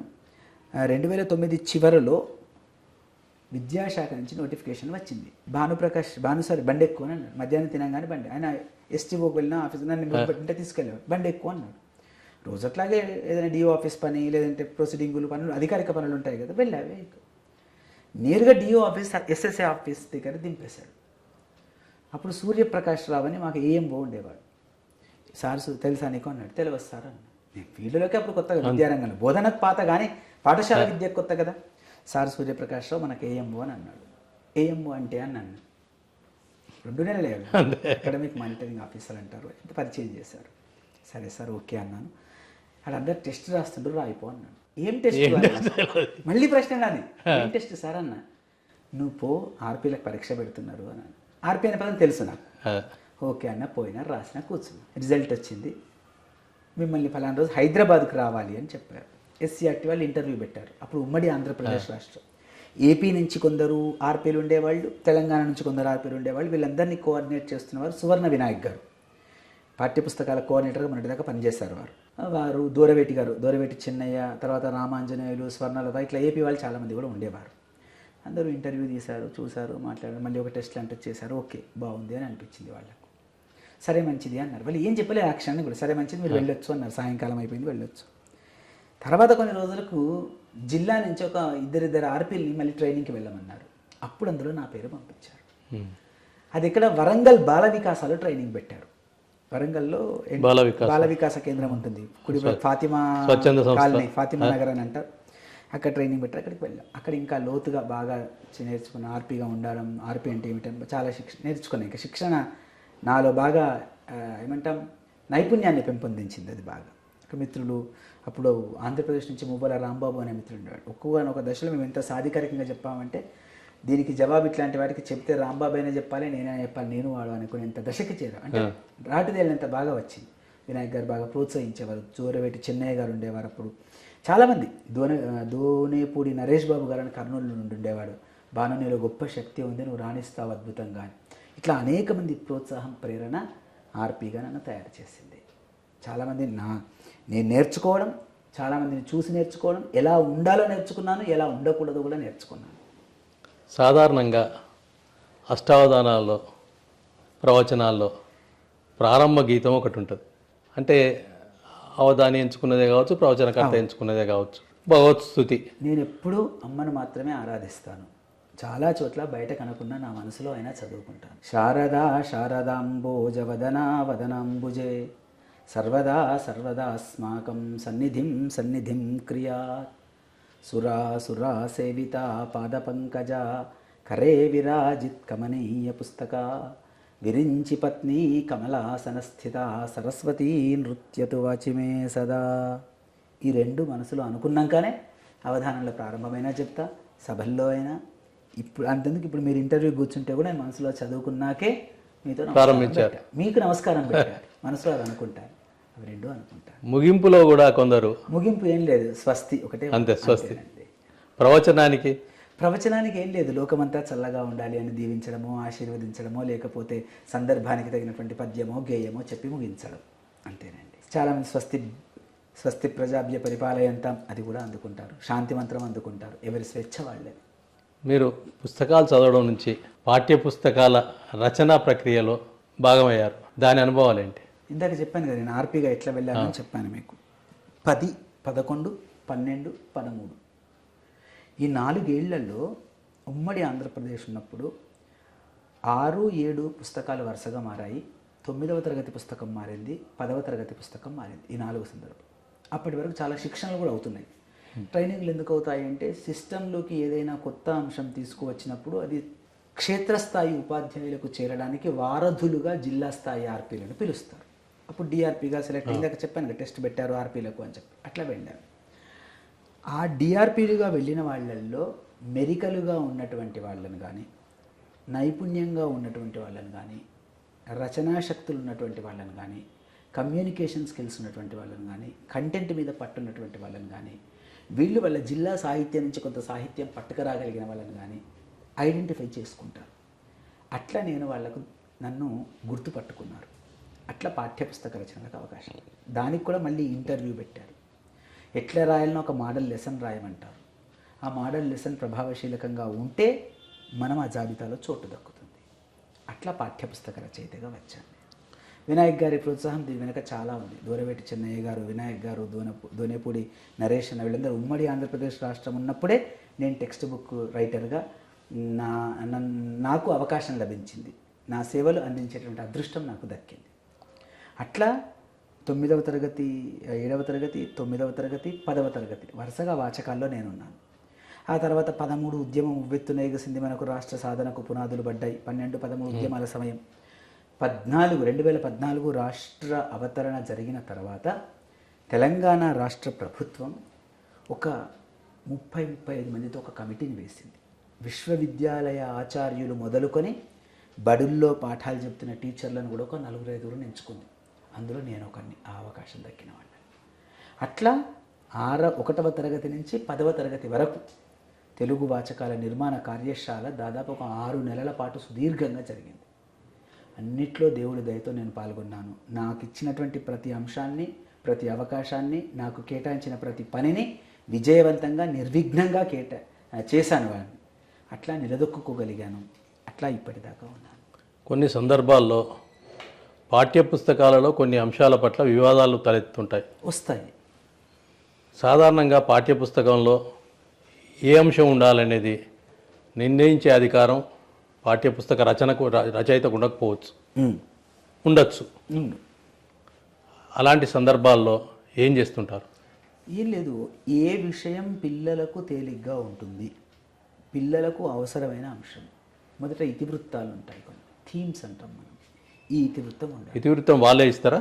లేదు, మనం డిసైడ్ చేస్తాం. అంటే కమిటీ అందరూ కూర్చొని డిస్కషన్ చేస్తారు, చర్చిస్తారు, బృంద చర్చలు మాట్లాడతారు. ఇగో ఈ క్లాస్కు ఈ ఉంచుదాం, ఈ క్లాస్కు ఉంచుదాం, దశల వారీగా గ్రాడ్యువల్గా డెవలప్మెంట్ అనేది ఉండాలి. ఇక్కడ చదువుకున్న అంశం మరో చోట పునరుక్తి కాకుండా ఉండాలి. తర్వాత అంశాలు మనకు దొరకాలి. ఇప్పుడు ఒక కథ అనుకున్నారు, మానవ సంబంధాల గురించి కథ కావాలి అనుకున్నారు, ఆ కథ దొరుకుతుందా దొరకదా? లేదా జీవకారుణ్యం అనుకున్నారు, ఒక కథనా గేయమా వ్యాసమా? అంటే అంశం, ఇతివృత్తం, ప్రక్రియ, ఈ మూడు ప్రభావితం చేస్తాయి. ఆ తర్వాత ఆ అంశం, ఎంచుకున్నటువంటి అంశం ఆ స్థాయి విద్యార్థులకు ఎటువంటి సందేశాన్ని ఇస్తుంది? ఒక పాజిటివ్ దృక్పథం పెంచుతున్నదా, ఒక మంచి అంశం బోధిస్తున్నదా, లేదా ఆ పాఠం ద్వారా ఈ పలానా అంశం కొత్తది తెలుసుకుంటుందా అనేది చాలా లోతుల్లో జరిగేటటువంటి చర్చ. అంశాన్ని చదవడం, దానికి ఎక్సర్సైజ్లు ఎట్లా ఉంటాయో చూడడం, అవి పిల్లల్లో ఏ విలువల్ని పెంపొందిస్తాయో ఆలోచించడం. అట్లా పాఠం, ఒక అంశం పాఠంగా చేరడానికి క్రియాశీలక పాత్ర పోషిస్తుంది. వివాదాస్పదం అనేటటువంటి అంశం వచ్చినప్పుడు 1-2 చోట్ల స్టార్టింగ్లో చాలా మొదట్లో 1-2 వచ్చాయి, వీళ్ళు సవరణ జరిగిపోయాయి. ఇక్కడ ఇప్పుడేమి వివాదాలు ఏవి లేవు దాదాపుగా, అంతే సరిపోతుంది. అంటే ఒకప్పటి పాఠ్యపుస్తకాలలో సుమతి శతకం, వేమన శతకం అట్లాంటి మానవీయ విలువలకు సంబంధించిన పుస్తకాలు ఉండేవి, అంటే పాఠాలు ఉండేవి. ఆ పాఠాలన్నీ తగ్గిపోయినాయి అనేది ఒక ఆరోపణలు సదరుగా వినిపిస్తున్నది. అంటే దీనికి కూడా ఒక బలమైన నేపథ్యం ఉన్నది. ఉమ్మడి ఆంధ్రప్రదేశ్ రాష్ట్రం ఉన్నప్పుడు, అప్పుడు మొత్తం భౌగోళికంగా సరిహద్దులున్నది ఒకటే రాష్ట్రం కాబట్టి, ఆ ఒక్క రాష్ట్రంలోంచి లబ్ధ ప్రతిష్ఠైన రచనలు ఎంచుకున్నారు, పాఠాలు పెట్టేశారు. ప్రత్యేక రాష్ట్రంగా తెలంగాణ సిద్ధించిన తర్వాత, అవతరించిన తర్వాత, మన రాష్ట్రానికి సంబంధించినటువంటి సాహిత్య వెలికితీత బాగా జరిగింది. ఇక్కడ కవులు ఏం రచనలు చేశారో వెతికారు, దొరికాయి, ఆధారాలు ఉన్నాయి, వాళ్ళ పుస్తకాలు జనబాహుల్యంలోకి చేరాయి. అలాంటి సందర్భంలో ఆనాడు కమిటీ 80% పాఠాలు మనవి ఉండాలి, 20% సాహిత్యం, ఏదైనా సాహిత్యమే. జాషువా గొప్ప కవి, గురజాడ గొప్ప కవి, అట్లాంటి వాళ్ళని తప్పనిసరిగా మనం ఉంచవలసిందే అని అనుకొని ఆనాటి కమిటీ నిర్ణయం చేసింది. ప్రభుత్వం కమిటీ నిర్ణయం చేసి 20% పాఠాలు వాళ్ళని ఉంచుదాం, ఏం బాధ లేదు, 80% పాఠాలు మాత్రం మనకు సంబంధించినట్టు ఉండాలి అనేది అనుకున్నప్పుడు, అట్లా ఇప్పటికీ మీరు అన్నట్టుగా సుమతి శతకం, వేమన శతకం ఇప్పటికీ ఉన్నాయి, ప్రాథమిక వాచకాల్లో ఉన్నాయి. వాటితో పాటుగా తెలంగాణలో ఉన్నటువంటి కవులందరికీ కూడా అందులో అవకాశం లభించింది. ఒకప్పుడు మన సిద్దిపేట కవికో, మన తెలంగాణ మెదక్ కవికో, మన తెలంగాణలో ఉన్న నిజామాబాద్ కవికో పాఠంలో అవకాశం లభించలేదు కాదు. ఆ కళ ఇవాళ సాకారమైంది రాష్ట్ర సాధన వల్ల. మన సాహిత్యం వెలుగులోకి వచ్చింది, మన భాషా రూపాలు వెలుగులోకి వచ్చాయి, మన పదబంధాలకు ప్రాచుర్యం వచ్చింది, మన మాండలికాలకు పెద్దపీట వేయబడింది. మన భాష, మన సంస్కృతి, మన వాచకాలు, మన అస్తిత్వం, ఆ అస్తిత్వం పాఠ్యపుస్తకాల్లో రిఫ్లెక్షన్ కనబడాలి అనేటువంటి ఉద్దేశంతో ఆనాటి తయారీ అప్పుడు వాచకాలలో పాఠాల ఎంపిక జరిగింది. సుమారు 25 పుస్తకాలు అవునండి వెలువరించారు. అవును. 25 పుస్తకాలలో వచన కవిత్వం ఉంది, పద్య కవిత్వం ఎక్కువగా ఉంది, కొన్ని సందర్భాలలో బాల సాహిత్యం కూడా ఉన్నట్టుంది. ఉందండి, ట్రెండింగ్ పద్యాలు వేశాను. అది బాల సాహిత్యం రాసేటప్పుడు ఉండే ఆలోచన ధోరణులకు, పద్య సాహిత్యం రాసేటప్పుడు ఉండే మన మేధస్సుకు చాలా తేడా ఉంటుంది. అవునండి. బాలల స్థాయికి దిగి ట్రెండింగ్ పద్యాలు రాయాల్సిన పరిస్థితి. అవును. అప్పుడు ఎలా ఫీల్ అయ్యారు? ఆ రాసే క్రమంలో మీరు భావించిన పరిస్థితులు ఏంటి? రైట్, మంచి ప్రశ్న ఇది. ఐఐటి రామయ్య గారి పేరు విన్నారు కదా? తెలుసు, సిద్దిపేట సిద్దిపేటలో పనిచేసి వెళ్ళాడు. ఆయన ఏమంటాడంటే, బాల సాహిత్యం రాసేటటువంటి రచయితలు చాలామంది పిల్లల స్థాయికి దిగాలి అని అనుకుంటారు, కానీ పిల్లల స్థాయికి ఎదగాలి అని అంటారు. టీచర్ కూడా క్లాస్లో పాఠం చెప్పేటప్పుడు పిల్లల స్థాయికి దిగి చెప్పాలి అని అంటాడు, పిల్లల స్థాయికి ఎదిగి చెప్పాలి. అంటే పిల్లలకు ఏ రకంగా చెబితే అర్థమవుతుందో ఆ వ్యూహాన్ని ఉపాధ్యాయుడు అందుకునే దశకు ఎదగాలి అనేది దాని వెనక ఉన్నటువంటి నేపథ్యం. బాల సాహిత్యం చేసేటప్పుడు ఏది బాల సాహిత్యం అనే ప్రశ్న వేసుకుంటే, పిల్లల కోసం పిల్లలు రాసిన రచనలు బాల సాహిత్యం, పిల్లల కోసం పెద్దలు రాసిన రచనలు బాల సాహిత్యం. ఈ బాల సాహిత్యంలో పిల్లల పదజాలం పట్టుకోవడం, పిల్లలకు అర్థమయ్యేటటువంటి శైలిలో రాయడం, పిల్లలు తమకు తాము సొంతంగా చదివి అర్థం చేసుకునేటటువంటి వాక్య నిర్మాణం, నడక ఉండడం అనేది ప్రధానమైనటువంటి అంశం. నేను ఇందులో ట్రెండింగ్ పద్యాలు అనేది నేను బాల సాహిత్యం క్రింద రాశాను. ఎందుకు అనిపించింది ట్రెండింగ్ పద్యాలు? దానికి ఒక నేపథ్యం. మళ్ళీ చాలా శతక పద్యాలు కూడా కొన్ని పద్యాలు సార్వకాలికంగా నిలబడతాయి, అవి అన్ని కాలాలకు వర్తిస్తాయి. కొన్ని పద్యాలు కాలానుగుణంగా వచ్చినటువంటి మార్పులకు నిలబడలేక కొట్టుకొని పోతాయి. అట్లా శతక పద్యాల్లో కూడా అక్కడక్కడ కొట్టుకొని పోయే పద్యాలు మనకు కనిపిస్తాయి. ఈ ఆధునిక కాలంలో పిల్లలంతా ఒక కొత్త ట్రెండ్లోకి వెళ్తున్నారు. వీళ్ళ భాష వేరు, వీళ్ళ ప్రవర్తన వేరు, వీళ్ళు వాడే వస్తువులు వేరు, వీళ్ళ కాలక్షేపం వేరు, వీళ్ళు మునిగిపోయేటటువంటి వ్యాపకాలు వేరు. ఇవన్నీ చూసినప్పుడు ప్రాచీన పద్యాల నుండి ఆధునిక పద్యాల దాకా వీళ్ళ కోసం పద్యాలు రాస్తే ఎట్లా ఉంటుంది అని ఆలోచించాను. అందులోంచి ట్రెండింగ్ పద్యాలు వచ్చినాయి.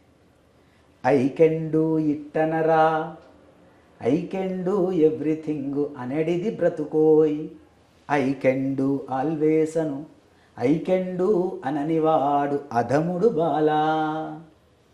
మొదటి పదం అన్ని 4 సేమ్ పెట్టాను ప్రతి పద్యంలో. ఏ పద్యం తీసుకున్నా సరే అందులో ఉన్నటువంటి 125 పద్యాలు ఉంటాయి. ప్రతి పద్యంలో కూడా 4 పాదాలలో మొదటి పద్యం ఒకటే వేసా పిల్లల కోసం, ధారణ కోసం, నేర్చుకుంటారు అనేసి. ఫేస్బుక్ మీద పద్యం, రీల్స్ మీద పద్యం, జీన్స్ మీద పద్యం, కటింగుల మీద పద్యం, ఏఐ మీద పద్యం, టీవీల మీద పద్యం, జంక్ ఫుడ్ మీద పద్యం, ఈ ఫాస్ట్ ఫుడ్ మీద పద్యం, నూడిల్స్ మీద పద్యం. అంటే ఈ లేటెస్ట్ ట్రెండింగ్ ఇష్యూస్ ఏమున్నాయో వాటిని లిస్ట్ అవుట్ చేసుకొని వాటి మీదే పద్యాలు రాసి, ఈ కాలం పిల్లలు వేటిల్లో మునిగిపోయి పాడవుతున్నారు, వాటి నుంచి బయటపడాలనేటువంటి లక్ష్యంతో ట్రెండింగ్ పద్యాలు, పేరు కూడా అదే పెట్టారు, ట్రెండింగ్ పద్యాలు. ఇష్యూస్ అన్నీ ట్రెండింగ్ కాబట్టి ట్రెండింగ్ పద్యాలు అని రాస్తూ ఏం చేశానంటే వాటికి పద్యం 4 పాదాలు కింద ఇంగ్లీష్లో దానికి వ్యాఖ్య ఇచ్చా, తాత్పర్యం, పక్కన ఒక బొమ్మ కూడా ఇచ్చాను నేను. అంటే పిల్లల కల్చర్ మారిపోయింది, పిల్లల యాటిట్యూడ్ మారిపోయింది. ఒక టీచర్గా క్లాస్ రూమ్లో పిల్లలు ఇవాళ మీరు చదువుకున్నప్పుడు తరం కంటే మాది ఒక తరం, మీకు దాదాపు 70 ఏళ్ళు ఉన్నాయనుకుందాం, నాకు ఇప్పుడు 47, 48 అనుకుంటే ఒక 25 ఏళ్ల వ్యత్యాసం ఉంది. నేను చెబుతున్నటువంటి తర్వాత తరాలకు నాకు చూసుకుంటే ఒక 30 ఏళ్ల వ్యత్యాసం కనిపిస్తుంది వస్తుంది. ఈ వ్యత్యాసంలో పిల్లవాడు 45 నిమిషాలు క్లాస్ రూమ్లో ఓపికగా కూర్చోలేనటువంటి పరిస్థితి వచ్చింది. కారణం ఎవరు అంటే మళ్ళీ మనమే. 3 రోజుల పాటు కదలకుండా టెస్ట్ మ్యాచ్ చూసినటువంటి మీరు, నేను, మా నాన్నగారు, మా బాబాయో ఇంకొకరు ఆ తర్వాత 1 డే మ్యాచ్లకు వచ్చారు. మా తమ్ముడి తరమో నా కొడుకు తరమో వచ్చేసరికి 20-20 మ్యాచ్లు వచ్చినాయి. మా అబ్బాయి తరం వచ్చేసరికి సూపర్ ఓవరే చూస్తున్నారు. అంటే జనాలకు కూర్చొని వినేటటువంటి, కూర్చొని చూసేటటువంటి ఓపిక, సహనం కూడా తగ్గిపోయింది, అలవాటు పోయింది. పుస్తకం తెరిచి చదవాలి, లుక్ కల్చర్కే వెళ్ళిపోయాం అందరం కూడా, బుక్ కల్చర్ని విడిచిపెట్టేస్తున్నాం. కాబట్టి ఆ లుక్ కల్చర్ నుంచి బుక్ కల్చర్ తేవాలి అంటే క్లాస్ రూమ్లో పిల్లల్ని 45 నిమిషాలు కూర్చోబెట్టాలి అంటే వానికి నచ్చిన అంశమే పద్యం ఉండాలి. రీల్స్ అనగానే కావు, నేను రీల్స్ చేస్తున్నదని వెలుగుతారు. ఫ్యాషనులని కట్టింగులు, ఫ్యాషనులని నేను కూడా కటింగ్ చేసుకున్నాను కదా, తప్పే కదా అని అనుకుంటాడు వాడు. చిరిగిన జీన్స్, ఇవాళ టోన్డ్ జీన్స్ అని చెప్పేసి వస్తున్నాయి, చిరిగిపోయిన జీన్స్, అవి వేసుకోవద్దురా అని. అవును కదా, నేను కూడా ఇంకోసారి నా బర్త్డేకి మళ్ళీ ఈ జీన్స్ కొనుక్కోవద్దు కదా అని వాళ్ళు అనుకోవాలంటే పిల్లల వస్తువులు ఉండాలి, వాళ్ళ కాలానికి చెందిన అంశం ఉండాలి. అందుకని ట్రెండింగ్ పద్యాలు వేశారు. పద్య రచయితగా పద్య ప్రభంజనం వేశారు. అవునండి, పలువురు రచయితలతో. అవును. అప్పటి అనుభూతులు ఏంటి? ఆ సేకరణ సమస్య కొన్ని ఉంటాయి. అవును, అసలు పద్య ప్రభంజనం వెయ్యాలనే ఆలోచన వచ్చిన వెంటనే నేను ప్రధానంగా అప్పుడు అయాచిత నటేశ్వర శర్మ సారు బ్రతికి ఉన్నారు, కసిరెడ్డి గారు, అయాచితం వారు, కంది శంకరయ్య గారు, దూరవేటి అన్న, ఈ నలుగురితో నేను మాట్లాడాను. మొదట అన్న మనం ఒక సంకలనం తీసుకొద్దాం మెతుకుసీమ నుంచి, ఎందుకంటే ఇప్పటి వరకు ఎవరు వెయ్యలేనటువంటి సంకలనం ఉండాలి, ఇప్పటి వరకు అంత పెద్ద సంకలనం వచ్చి ఉండకుండా ఉండాలి అని అనుకున్నప్పుడు భాషా సాంస్కృతిక శాఖ వాళ్ళు వేసినప్పుడు 443 మంది కవుల సంకలనం ఒకటి ఉంది, వచన కవులది అని ఒక తెలిసింది మనకు. అప్పుడు మామిడి హరికృష్ణ గారితో మాట్లాడుతున్నప్పుడు పద్యాల్లో అని చూసినప్పుడు సంఖ్య లేదు అని తెలిసినప్పుడు పద్య సంకలనం వేద్దాం అని అనుకున్నాం. అనుకుని పద్య సంకలనం వేస్తున్నప్పుడు వస్తువు దేశభక్తి, ధర్మము, జాతీయత ఇట్లాంటివి ఉండాలి అనుకున్నాం. దీనికి ఒక నేపథ్యం ఏమిటి అంటే, పద్య కవుల సాహిత్యం వెతుకుతున్నప్పుడు పాఠ్యపుస్తక రచనల్లో తెలంగాణకు సంబంధించినటువంటి కవుల సాహిత్యం దొరకడం మృగ్యమైంది. వెతికితే దొరికారు. కాబట్టి మనం ఇప్పుడు చేసే పని ఒక 10 ఏళ్ల తర్వాత పుస్తకాలు మారినప్పుడు ఉపయోగపడుతుంది అని అనుకొని మార్గదర్శకంగా ఉంటుందని దేశభక్తి ఇతివృత్తంగా చేశాను. అది చేసినప్పుడు నేను అప్పుడు ఉమ్మడి జిల్లాలు వారీగా 10 జిల్లాలకు 10 మంది కన్వీనర్లను ఏర్పాటు చేసుకున్నాను. ఏర్పాటు చేసుకొని 10 జిల్లాలకు 10 వాట్సాప్ గ్రూపులు తయారు చేసిన, అందరి జిల్లాల వాళ్ళందరూ యాడ్ చేసి అయ్యా మీరందరూ పలానా అంశం మీద స్వాగతిస్తున్నాం, పద్యాలు కావాలి. మొదట జిల్లా వారీగా రచన లిస్టు చేసుకోవడం, లిస్టులోంచి జిల్లాల వారీగా బైఫర్గేషన్ చేసుకోవడం, ఏ జిల్లాకు చెందిన వాట్సాప్ గ్రూపుల్లో ఆయా రచయితల్ని యాడ్ చేసుకోవడం, అందులో కన్వీనర్ను యాడ్ చేసుకోవడం, ఆ జిల్లాలో ఉన్న అవధానాలను సేకరించుకోవడం, అప్పుడు పద్యాలకు పిలుపునివ్వడం.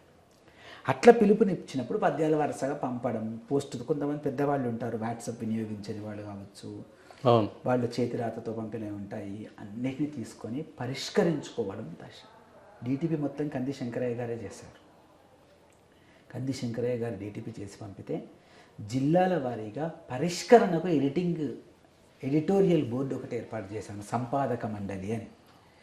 దూరవేటి చెన్నయ్య గారు, అయాచితం నటేశ్వర శర్మ గారు, మధుర కవి వరంగల్కి చెందినటువంటి వాడు గుండు మధుసూదన్ అన్న, ఇట్లా ఒక 6గురితో నేను ఏర్పాటు చేసుకొని వాళ్ళకి ఎప్పటికప్పుడు పంపి వాళ్ళ సవరణలు తీసుకొని, మళ్ళీ సవరణలు నేను ఒక బుక్లో క్యారీ అవుట్ చేసుకొని వాటిని మళ్ళీ కంది శంకరయ్య కాపీ ఇవ్వాలి. ఇస్తే వారు ఏం చేస్తారు, డిటిపిలో అన్ని సవరణలు చేస్తారు. అట్లా చేస్తే ఆ సంకలనం వచ్చింది. సంవత్సరం పావు కృషి. అది ఎట్లా ప్రచురిద్దాం అనుకున్నాను. నేను అసలు ఏ ధైర్యంతో వెళ్ళాను నాకే తెలియదు. 500 మంది వస్తారేమో అనుకున్నాను నేను, మహా అంటే 500 వెళ్తారేమో అనుకున్నాను. 611 మంది కవులు, ప్రతి కవికి ఒక పేజీ ఇచ్చాం. ఆ పేజీ తీసుకున్నప్పుడు ప్రతి కవి పైన ఆయన శీర్షిక ఉంటుంది, పద్యాలు ఉంటాయి, కింద ఆయన పేరు, ఊరు, చరవాణి నంబర్, అట్లా ప్రతి ఒక్కరికి ఒక పేజీ డిటిపి చేసి ప్రచురించాం. మీరు నమ్మరు, 2,40,000 రూపాయలు ప్రచురణ వ్యయమైంది. కార్యక్రమానికి 1,00,000, 656 పేజీల పుస్తకం అది. దాని ముఖ చిత్రం వేసింది నంది శ్రీనివాస్. ఎంత గొప్ప రచన చూడండి అసలు. ఆ ముఖ చిత్రం వెయ్యడానికి దాదాపు ఆయన 2 రోజుల పాటు కష్టపడ్డాడు. వెనక అప్పుడు జాషువాకి 125 సంవత్సరాలు. గొప్ప దేశభక్తి పద్యం జాషువాది, సగరమాంధాతాది షట్చక్రవర్తుల, ఆ పద్యం పెట్టి వేశాం. అది మెతుకు సీమ సంకలనం. మీరు దీనికి ఇంకా చాలా విశేషాలు ఉన్నాయి. ఈ మెతుకు సీమ వేసినటువంటి సంకలనానికి ఈ దాతలే వెన్నుదన్నుగా నిలబడ్డారు. ఎక్కువ ఇచ్చిన వాళ్ళే ముందు వేశాం, 10,000 అంతా ఇచ్చిన వాళ్ళే వెనక వేసేసాం. వేస్తున్నప్పుడు గండ లక్ష్మణరావు గారు ఆనాడు, అయాచితం వారు, కంది శంకరయ్య గారు, విట్టుబాబు గారు, మధుసూదన్ గారు, వీళ్ళు సంపాదక మండలిగా ఉన్నారు. దీంట్లో ప్రముఖులు పద్యాలు రాయించాను. ఆశీస్సులందరి చేత పద్యాలవే రాయాలని నేను నియమం పెట్టుకున్నప్పుడు గోపి సార్, ఎన్ గోపి సార్ 55 ఏళ్ళు అయింది పద్యం మర్చిపోయాను, నీ కోసం రాస్తా, మర్చిపోలేదు. అద్భుతమైన పద్యం రాశాడు. సిద్ధారెడ్డి సార్ కూడా, సార్ పద్యాలే రాయాలి సార్. ఎందుకు బాను పద్యమే అంటున్నావు? లేదు సార్, అందరిది కూడా పద్యం ముందు మాటలే పెడుతున్నాను సార్. అంత పద్యం పద్యాలే. అద్భుతమైనటువంటి పద్యాలు రాసి దీనికి సుసంపన్నం చేశారు. ఆనాడు శ్రీభాష్యం విజయసారథి గారు, యజ్ఞవరాహ క్షేత్రం కరీంనగరం, ఆయన అద్భుతమైనటువంటి ఆశీస్సులు అందించాడు. అట్లా ఈ సంకలనం ఇవాళ మన చేతిలో ఉన్నది. పద్య ప్రభంజనం ఇంత అంటే నాకు వర్క్ సంకలనాల విషయానికి వచ్చినప్పుడు మీరు వేసిన గొప్ప సంకలనం ఏది అంటే పద్య ప్రభంజనం అనే చెప్తాను నేను. అంత గొప్ప పేరు తీసుకొచ్చి పెట్టింది నాకు. ఇందులో తెలంగాణే కాదు, మళ్ళీ వెనక చివర 130 మంది ప్రాంతేతర కవులు కూడా పంపించారు ప్రయత్నంగా, వాళ్ళ ప్రకటన చూసి అందులో యాడ్ చేసాం. ఎందుకు ఇప్పుడు పద్యం రాసిన సద్వినియోగం చేద్దామని సంకలనం చేరుద్దాం, వెనక చేర్చాం వాటిని కూడా. అట్లా ఈ పద్య ప్రభంజనం నిలబడిపోయింది. ఇది పద్య ప్రభంజనం. గ్రేట్ టీచర్ అని ఒక పుస్తకం రాశారు. అవునండి, అవును. టీచర్, బెస్ట్ టీచర్ ఇట్లా అవార్డులు ఇచ్చిన పద్ధతిలో గ్రేట్ టీచర్ రాశారు. అవును. దానికి కారణం ఏంటి? నాకు దోహదపడిన అంశాలు ఏంటి? ఈ గ్రేట్ టీచర్ నిజంగా నేను అసలు మీరు ఆశ్చర్యపోతారు. 2025 సెప్టెంబర్ 5 నాకు రాష్ట్ర ప్రభుత్వం ఉత్తమ ఉపాధ్యాయ పురస్కారం అందించింది. ఆ క్షణం నేను అక్కడ వేదిక మీద అనుకున్నాను. అక్కడ సరస్వతీదేవి చిత్రపటం, సర్వేపల్లి రాధాకృష్ణన్ చిత్రపటం ఉంది, సన్మానం చేశారు. అట్లా ముందుకు నడవాలి, ఇట్లా వస్తున్న విగ్రహాలు కనబడ్డాయి. నెక్స్ట్ రాసే పుస్తకం టీచర్ల కోసమే రాస్తా. వాళ్ళు దాంతోపాటు కొంత క్యాష్ అవార్డు కూడా ఇస్తుంది ప్రభుత్వం. ఆ క్యాష్ అవార్డు డబ్బులు వేస్తూ మరి కొంతమంది దాతల ప్రోత్సాహంతోనే అది చేస్తా అని చేశాను. టీచర్కు ఒక మోటివేషనల్గా ఉండాలి అని అనుకున్నాను. మీరు మోటివేషనల్ స్పీకర్గా కూడా తర్వాత చెప్పేది అది మళ్ళీ వేరే కోణం. సో టీచర్లను మోటివేట్ చెయ్యాలి అనేటువంటి ఉద్దేశంతో ఇన్స్పిరేషన్ టు ద టీచర్స్ అనేటువంటి మోటోతో ఇందులో ఒక 14 వ్యాసాలు ఉంటాయి. ప్రతి పేజీలో టీచర్ని ఉత్తేజపరిచేటువంటి ఒక కవిత కూడా ఉంటుంది. ప్రతి టీచర్ చదివిన వాళ్ళు నేను అని చదువుకుంటారు. నేను అంటే నాలో గొప్ప శక్తి ఉంది అనేటువంటి ఒక భావన వస్తుంది. ఆ ప్రేరణ కోసమే ఈ గ్రేట్ టీచర్ వేశాను. చాలామంది టీచర్లకి ఇది నచ్చింది. నిజానికి ఒక పర్సనాలిటీ డెవలప్మెంట్ పుస్తకంగా ఇవాళ ఇది ఉంది. టీచర్లో గొప్ప శక్తిని నింపినటువంటి పుస్తకం ఈ గ్రేట్ టీచర్ పుస్తకం. అంటే నేను బెస్ట్ టీచర్ అవార్డు అందుకోవడమే ఈ గ్రేట్ టీచర్ పుస్తకానికి భూమిక, నేపథ్యం అదే అయింది. మోటివేషనల్ స్పీకర్గా మీ అనుభవాన్ని బ్రీఫ్గా చెప్పండి. మా బడి పిల్లలే నాకు వస్తువు ఎవరు అంటే బడి పిల్లలు అన్నిటికీ దాదాపుగా. ఎందుకంటున్నానంటే వాళ్ళ పిల్లల్లో మారుతున్నటువంటి అలవాట్లు కావచ్చు, అభిరుచులు కావచ్చు, ఆలోచనలు కావచ్చు, వాళ్ళను ఈవేళ మనం ఒక విషయం వాళ్ళకి చెప్పినామంటే ఒక వారానికి అది మర్చిపోతారు. మరుపు పిల్లల సహజం కదా, దాన్ని ఏం అనలేం మనం. మాటి మాటికి వాళ్ళని పునరుత్తేజం చేయాల్సి వచ్చేది. మాటి మాటికి వాళ్ళకి విలువలు చెప్పాల్సి వస్తుంది. మాటి మాటికి వాళ్ళకి మంచిని నేర్పాల్సి వస్తుంది.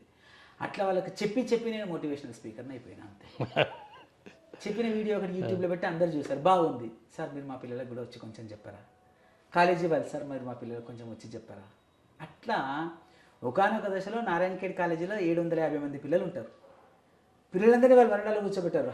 ఓపెన్ ఐడియా 700 మంది మధ్యలో కూర్చొని వాళ్ళకు మోటివేషన్ క్లాస్ ఇచ్చి వచ్చారు. అంటే చాలా చోట్ల ఇంతే, ఏం లేదు, పిల్లలను మోటివేట్ చేయాలి, పిల్లలను సన్మార్గం వైపు మళ్లించాలి, వాళ్ళలో ప్రవర్తనలో మార్పు రావాలి, మాట తీరులో మార్పు రావాలి, యాటిట్యూడ్లో మార్పు రావాలి, వాళ్ళ సంస్కారంలో మార్పు రావాలి. ఇదే మోటో.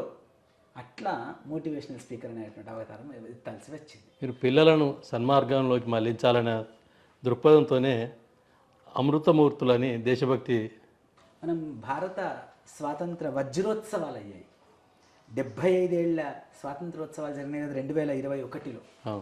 అప్పుడు నేను ఏం చేశానంటే పిల్లల్ని అడిగాను నేను జనరల్గా, అరే నాన్న కొంతమంది స్వాతంత్ర సమయంలో పేర్లు చెప్పురా అని అడిగి.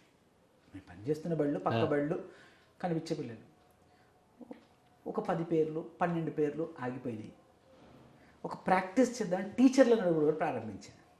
మేడం మీకు తెలిసిన స్వాతంత్ర సమయంలో లిస్ట్ రాయండి, అన్న నీకు తెలిసిన స్వాతంత్ర సమయంలో లిస్ట్ రాయండి. ఒక 25-30 దాకా రాసిన వాళ్ళు ఉన్నారు. సోషల్ టీచర్లు 30-32 దాకా కూడా రాసిన వాళ్ళు ఉన్నారు అక్కడక్కడ. ఇది సంగతి అనుకున్నా. ఒక స్వాతంత్ర సమయంలో లిస్ట్ తయారు చేసుకుని ఒక 100 మందిని, అందులో క్రియాశీలకంగా పాలు పంచుకున్న వాళ్ళని 75 మందిని టిక్కు పెట్టుకున్నా. ప్రతి ఒక్కరికి ఒక పద్యం. అమృతమూర్తిని మనసార అంజలింతు, అది మా కుటుంబం. అందుకని పుస్తకం పేరు అమృతమూర్తులు అని నేను పెట్టాల్సి వచ్చింది. ఎందుకని అంటే వీళ్ళందరూ అమృతమూర్తులు, అవి స్వతంత్ర భారత అమృతోత్సవాలు. కాబట్టి మా కలెక్టరేట్లో వ్యాఖ్యాతగా నేను చాలా ఏళ్ళ నుంచి పనిచేస్తున్నాను. ఏ కార్యక్రమమైనా అధికారిక కార్యక్రమాలు చేసేవాడిని. మా కలెక్టర్ గారి చేతుల మీదుగా ఆవిష్కరించాను. ఇక్కడ రవీంద్ర భారతిలో మామిడి హరికృష్ణన్న సారథ్యంలో భాషా సాంస్కృతిక శాఖ సహకారంతో అప్పుడు ఆవిష్కరించాను. మచ్చుకొక పద్యం చెప్తాను మీకు. వందే మాతరం తీయగానే బంకిం చంద్రుడు వచ్చాడు. ఏ గీతి నినదమ్ములి ధాత్రి మార్మోగ తెల్లవారి ఎదలు తెల్లబోయే, ఏ గీతి పాడగా జేగీయమానమై ఒక్క చోటకు చేర్చెనుర్వినంత, ఏ గీతి చరణమ్ములీనేల చెరవీడ ఉద్యమమ్మును తీర్చువాద్యమయ్యే, ఏ గీతి వినిపింప ఈ మాత విభవమే విశ్వమంతట వెల్గవీనులలరా, ఏ గీతి చెవిసోక ఈ బ్రిటిషుల గుండె గడగడ వణుకుచు సడలె బిగువు, దివ్య సుజలమౌ సుఫలమౌ భవ్య గీతి, కోటి కంఠాలని నదించు మేటి గీతి, వందే మాతరమనియడు మాతృగీతి, సమర బంకి ముచంద్రుడు సగిన గీతి, అమృతమూర్తిని మనసార అంజలింతు. భగత్ సింగ్ చదవండి. భగత్ సింగ్. ఇది మళ్ళీ ఇందులో నేనేం చేశానంటే అకారాది క్రమంలో అమర్చాను.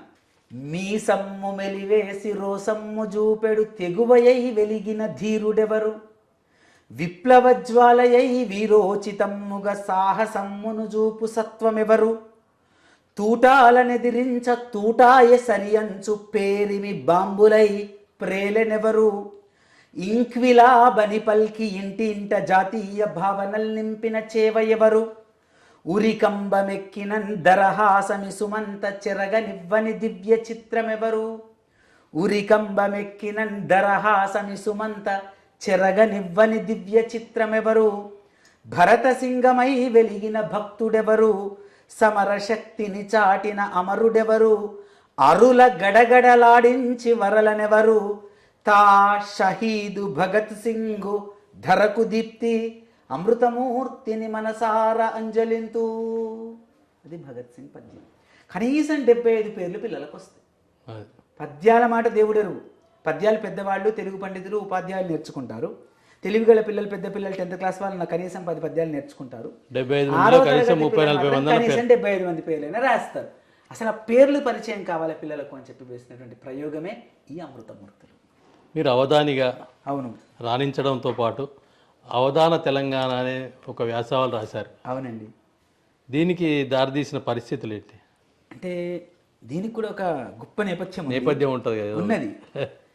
అవధానులు అంటే ఆంధ్ర ప్రాంతమే, అవధానము అంటే మాదే అనేటటువంటి తత్వం నుంచి తెలంగాణలో కూడా గొప్ప అవధాన వారసత్వం ఉన్నది అని నిరూపించడానికి చేసినటువంటి ప్రయత్నమే ఈ అవధాన తెలంగాణ. నాటి నుంచి నా దాకా, నా తర్వాత అవధానం చేసినటువంటి ఒక 2 కూడా నేను రికార్డు చేశాను. నల్లాన్ చక్రవర్తుల సాహిత్, బాణావత్ నితిన్ నాయక్, ఇక్కడి దాకా. ఈయన తర్వాత నేను రికార్డు చేసిన తర్వాత కూడా ఇంకొక 2 అవధానులు తయారయ్యారు తెలంగాణలో. ఆ 81 మందిని సంక్షిప్తంగా పరిచయం చేయడమే ఈ అవధాన తెలంగాణ. దీని వెనుక నా స్వార్థం కూడా ఉంది. నేను PhD పరిశోధన చేస్తున్నటువంటి అంశం తెలంగాణలో అవధానం సమగ్ర పరిశీలన.